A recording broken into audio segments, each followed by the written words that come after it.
For most of the time, the ocean tolerates us. It lets our ships cross it, our sailors work its surface, our cameras capture its beauty, and it goes about its vast, indifferent business as though we were not there at all. And then, without warning, without malice, but with a power that no human structure was ever truly built to withstand, it turns. A surface that was merely rough becomes, in an instant, lethal. A wave that should not exist rises out of a moderate sea. A gust drops out of a clear sky. A wall of water appears where the horizon used to be. And in the modern age, when nearly every ship and sailor carries a camera, these moments, the moments when the ocean turns on the people who dared to venture onto it, are increasingly captured, recorded, preserved, so that we who stay safely on land can glimpse, through a shaking lens and a screaming wind, exactly what it looks like when the sea decides, for a few terrible seconds, to remind us who is actually in charge. These are 10 of those moments, 10 of the ways the ocean turns on sailors, caught on camera. And behind every one of them is a piece of real and unforgiving physics that makes the sea one of the most dangerous places a human being can go. Think about what it means to be on a ship when this happens, because the footage only shows the outside of an experience that is, from the inside, a kind of primal terror. A sailor in a storm is a small, warm animal inside a metal shell, surrounded on every side by a cold and limitless force that outweighs their vessel by an amount beyond comprehension, and the only thing between them and that force is a hull and an engine and their own skill and luck. When the sea is merely rough, the sailor works and copes and endures, holding on to the belief that the ship is equal to the conditions. But there is a threshold, sometimes crossed in an instant, beyond which the ship is no longer equal to the sea, and everyone aboard knows it the moment it is crossed, feels it in the sickening motion and the sound of water where water should not be, and the sudden angle of a deck that will not come back level. The camera keeps rolling, often because the person holding it does not know what else to do, and it records the moment the sea stops tolerating the ship, the moment the ocean turns. These are 10 of those moments, and each one is somebody's worst day, caught in the shaking frame of a lens that happened to be watching when the water rose up. The first, and perhaps the most feared of all, is the rogue wave, the monster that rises out of nowhere. For centuries, sailors told stories of walls of water that appeared without warning in otherwise ordinary seas, waves far larger than anything the conditions should produce, towering up suddenly to swallow ships whole. And for centuries, those stories were dismissed as exaggeration, the tall tales of frightened men. And then the instruments proved them true. Measurements from offshore platforms and ships confirm that these waves are real, that in a sea of ordinary waves, one can occasionally rise to more than twice the height of its neighbors, a genuine giant appearing amid the merely large, a wave that can reach heights that dwarf anything around it. The footage of these, when it exists, is heart-stopping. A ship laboring through a heavy but manageable sea, and then, on the horizon, something that should not be there, a wall of water rising higher and higher, blotting out the sky, bearing down on a vessel that has no time to turn and nowhere to run. The physics behind them is a matter of waves combining, different wave trains of different speeds and directions momentarily aligning so that their crests stack on top of one another, all their energy focusing for an instant into a single, freakish peak, before dispersing again as suddenly as they formed. A rogue wave is there and gone in moments, but in those moments it can crush a bridge, sweep a deck, or send a ship to the bottom, and it is the ocean's purest expression of its capacity to turn without warning. What makes the rogue wave so uniquely dreadful is that it cannot be prepared for. Every other hazard of the sea gives some warning: a darkening sky, a rising wind, a building swell, a chance, however small, to react. The rogue wave gives none.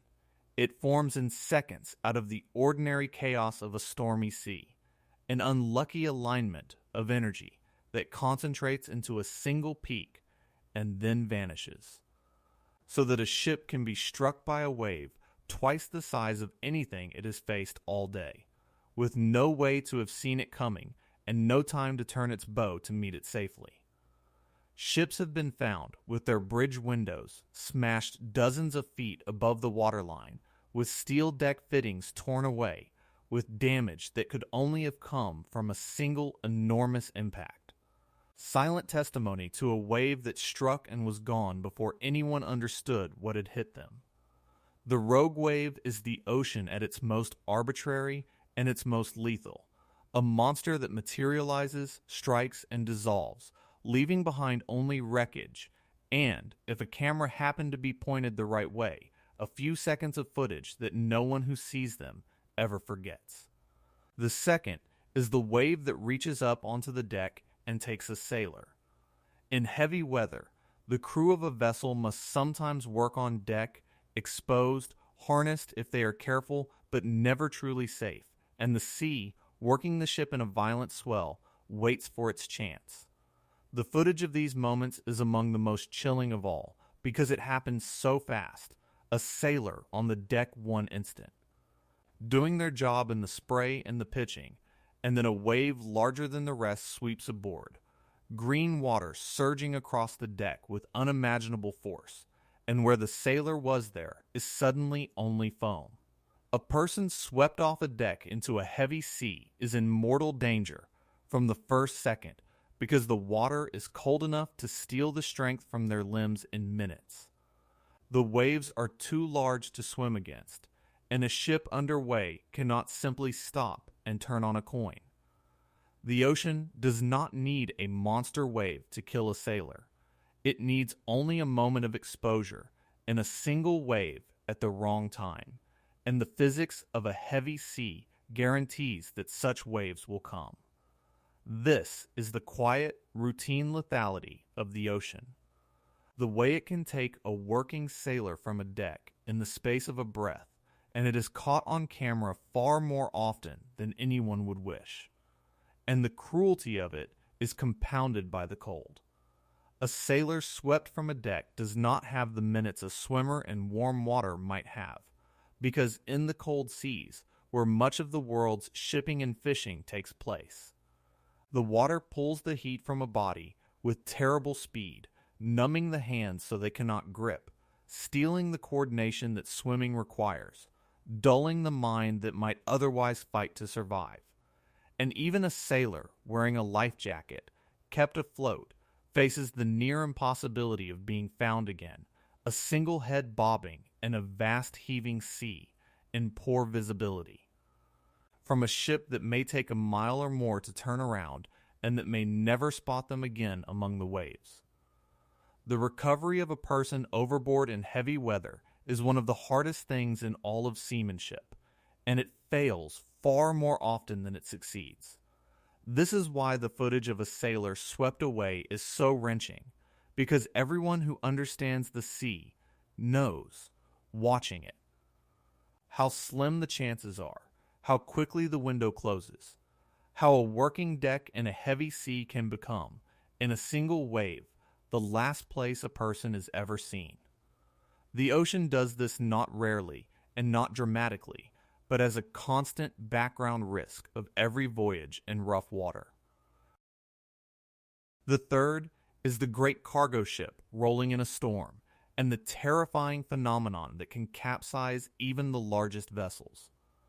Modern container ships and cargo carriers are enormous, some of the largest moving objects ever built, and it is tempting to think that something so vast must be immune to the sea.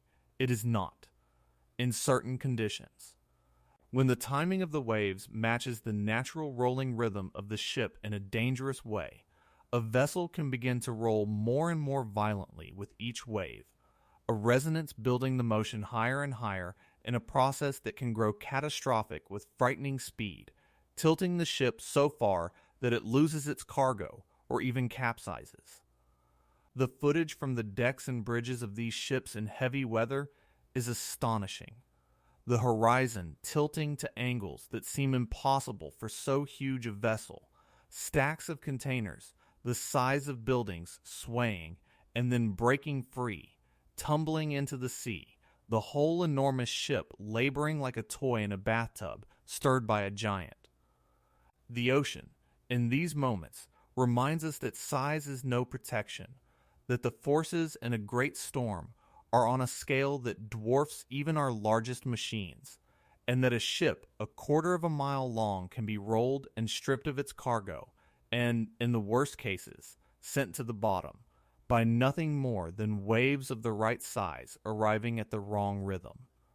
The fourth is the freak wave that strikes a great passenger ship, smashing the windows of the bridge or the cabins high above the waterline.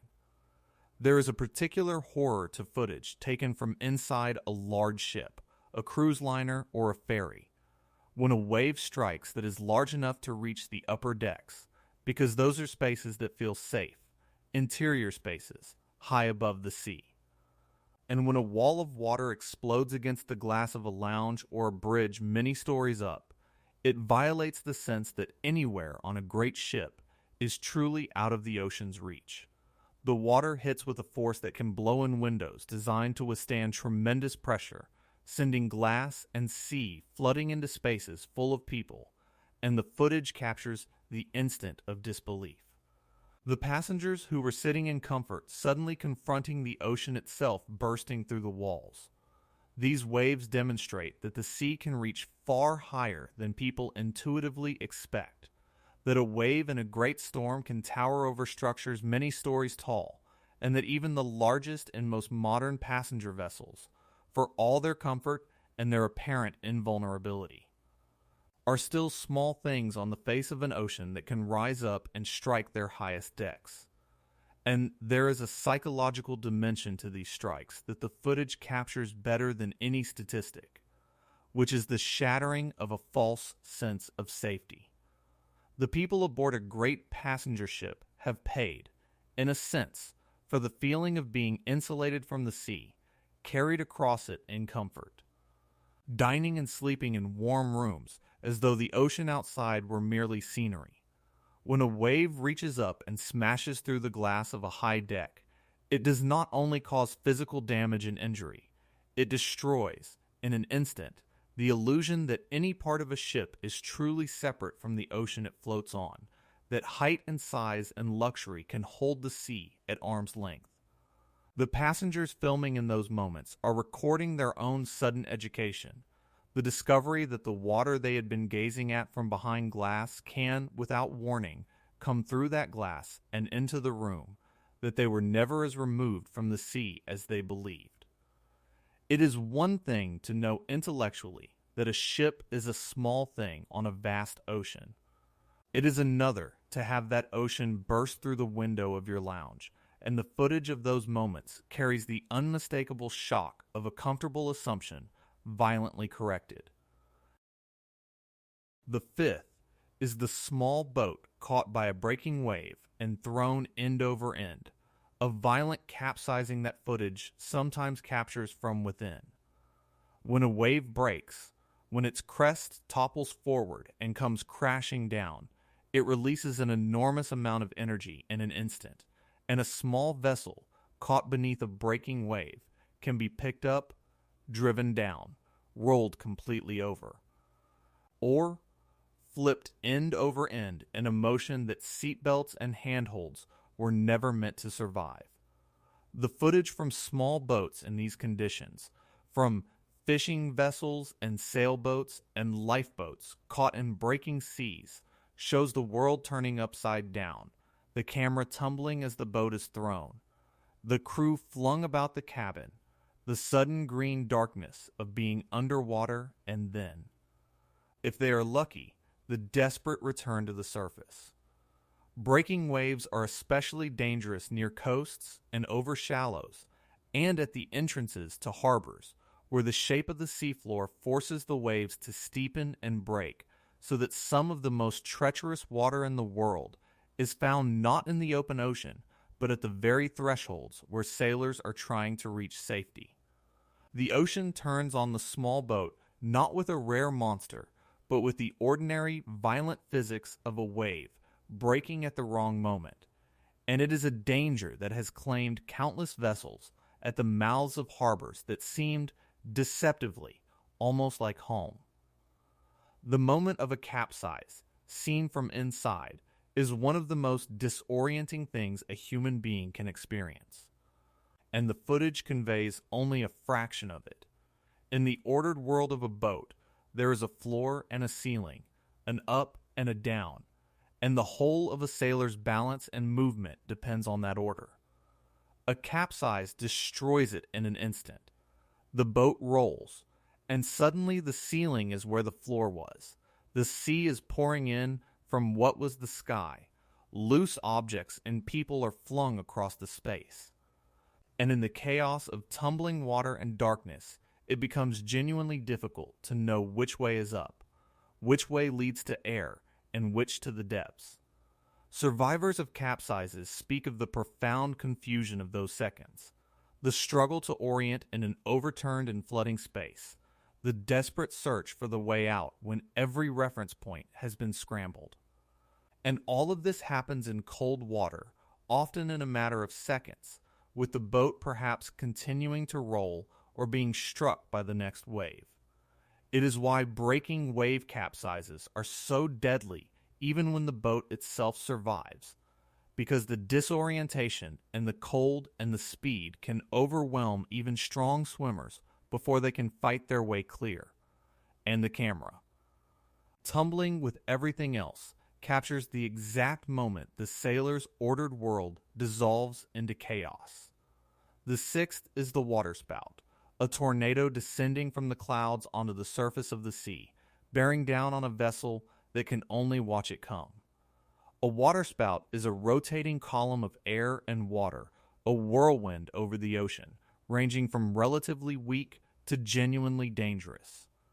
And the footage of one approaching a boat is uniquely eerie, a twisting rope of cloud and spray reaching down from the sky to the water, moving across the surface with a mind of its own, drawing closer to a vessel that has nowhere to hide. A strong waterspout can carry winds fierce enough to damage or capsize a boat, to tear away rigging and sails, to fling a small vessel about. And even a weaker one is a terrifying thing to have advancing across the water towards you. The footage captures the strange, almost supernatural quality of these events, the sea reaching up and the sky reaching down, and the two joining in a spinning column that crosses the water like a living thing. And it reminds us that the ocean's dangers are not only in the water, but in the violent marriage of sea and storm, the atmosphere and the surface conspiring to produce a hazard that looks, on camera, like something from a nightmare. What makes the waterspout so unnerving on camera is its apparent intent, the way it seems to move with purpose across the water, though of course it has none. It wanders, it wobbles, it changes direction, and to a crew watching it approach there is an almost unbearable helplessness in trying to guess which way it will go. Whether the twisting column will pass harmlessly astern or bear down directly onto the boat. A vessel under sail or under power can try to maneuver away, to put distance between itself and the spout. But the spout does not travel in a straight or predictable line, and a wrong guess can steer a boat directly into its path.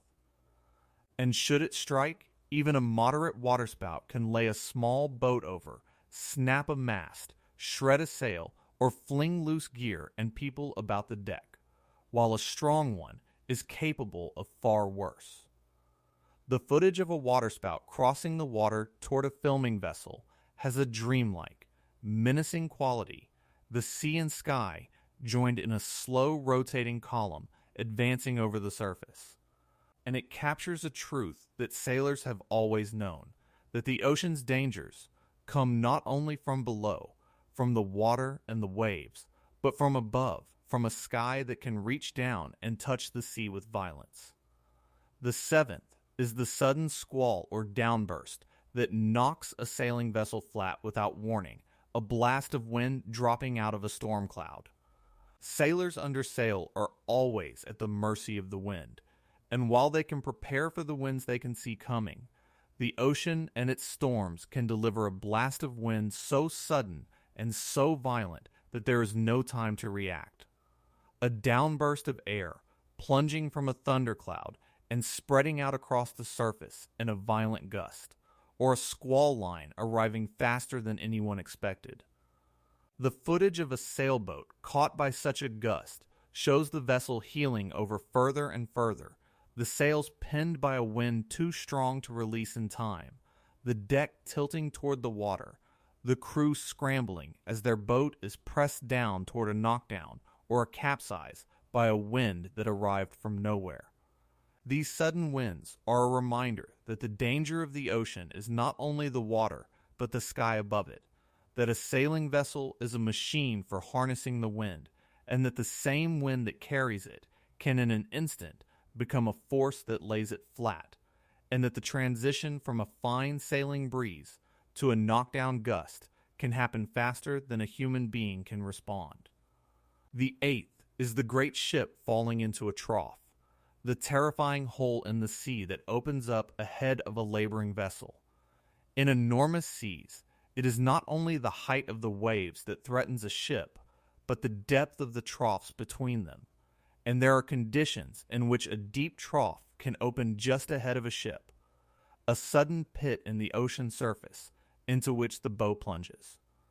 Burying itself in the sea, green water rushing over the foredeck, the whole vessel seeming to fall into a hole in the water. The footage from the bridge of a ship in these conditions is disorienting and dreadful, the bow rising over a crest and then dropping into a trough so deep that for a moment there is nothing ahead but a wall of water on the far side. The ship pitching down into the void before the next crest lifts it again.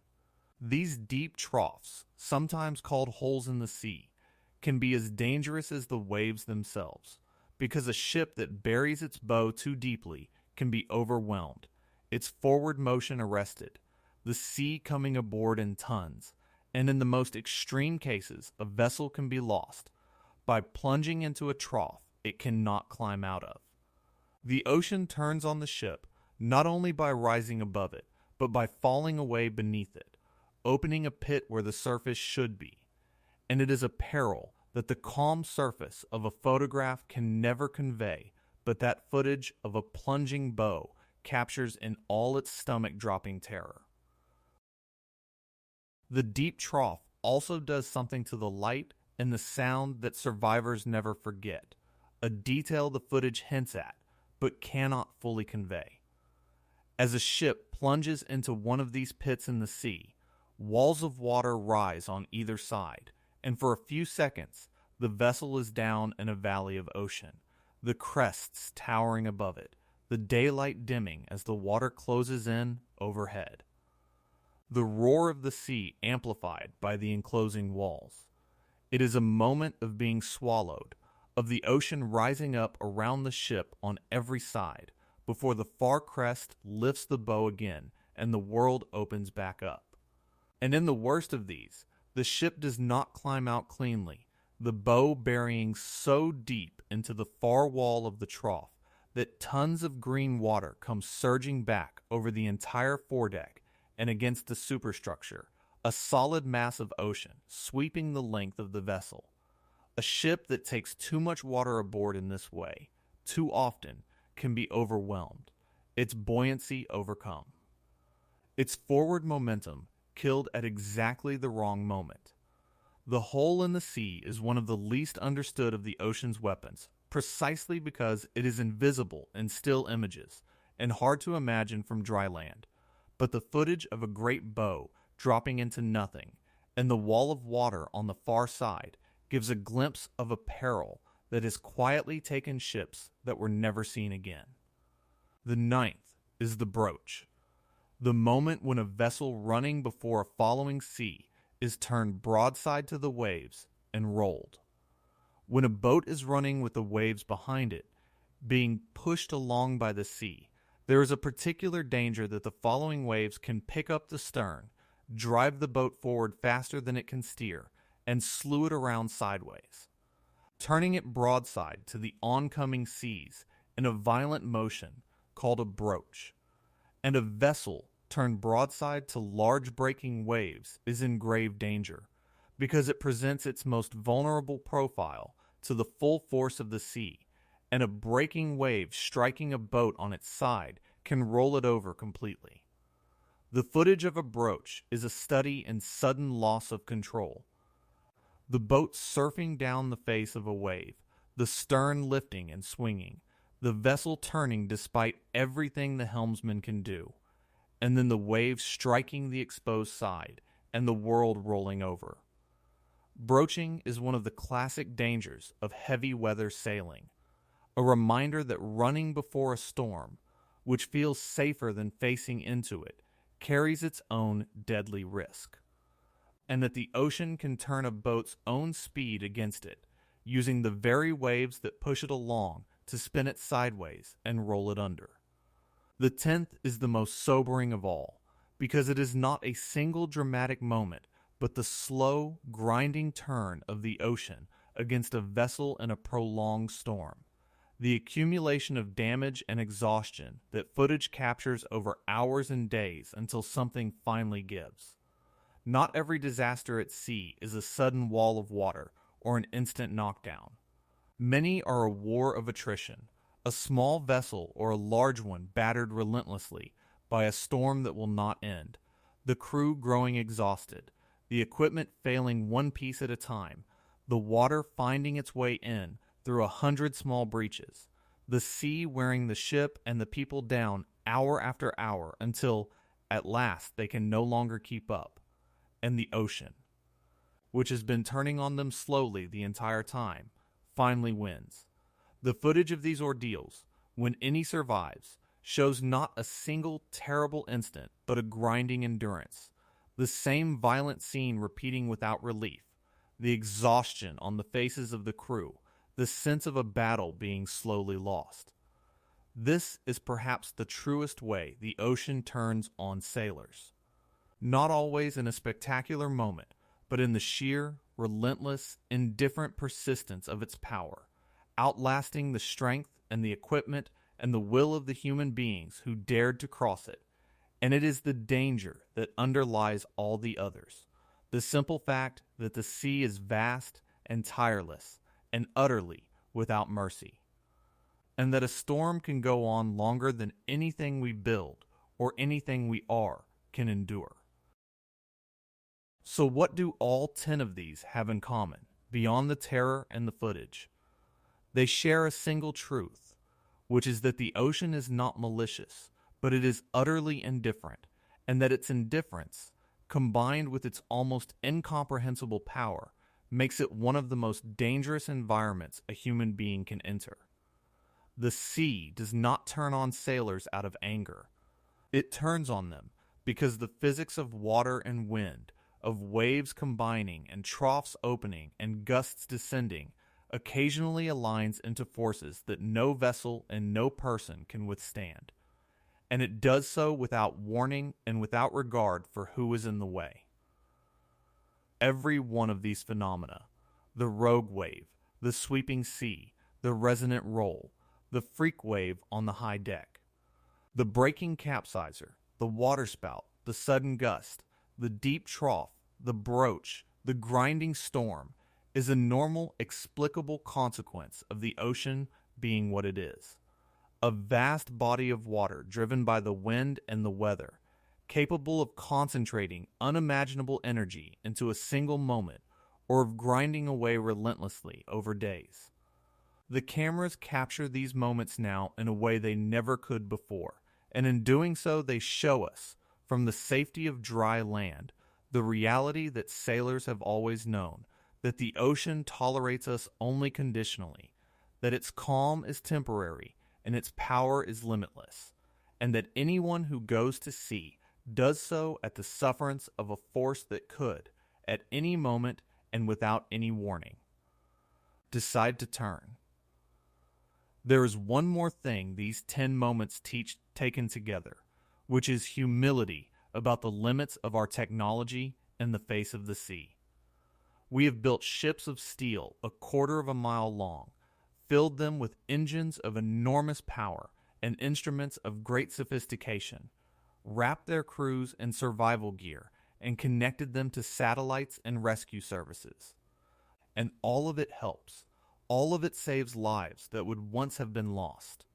But not one of these advances has conquered the ocean, and the footage proves it, because every one of these disasters happened to a modern vessel with modern equipment in the modern age, and the sea overwhelmed them anyway.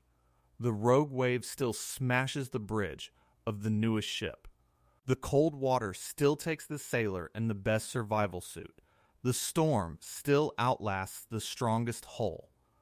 Our technology has changed the odds, but it has not changed the fundamental relationship in which the ocean holds all the power and grants us passage only on its own terms.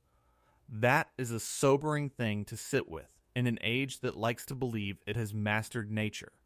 The reminder, delivered in shaking footage from heaving decks, that there remains on this planet a force we cannot tame, that tolerates our presence without ever surrendering its power, and that can, at any moment it chooses, turn, and yet they go. That is the final thing worth remembering.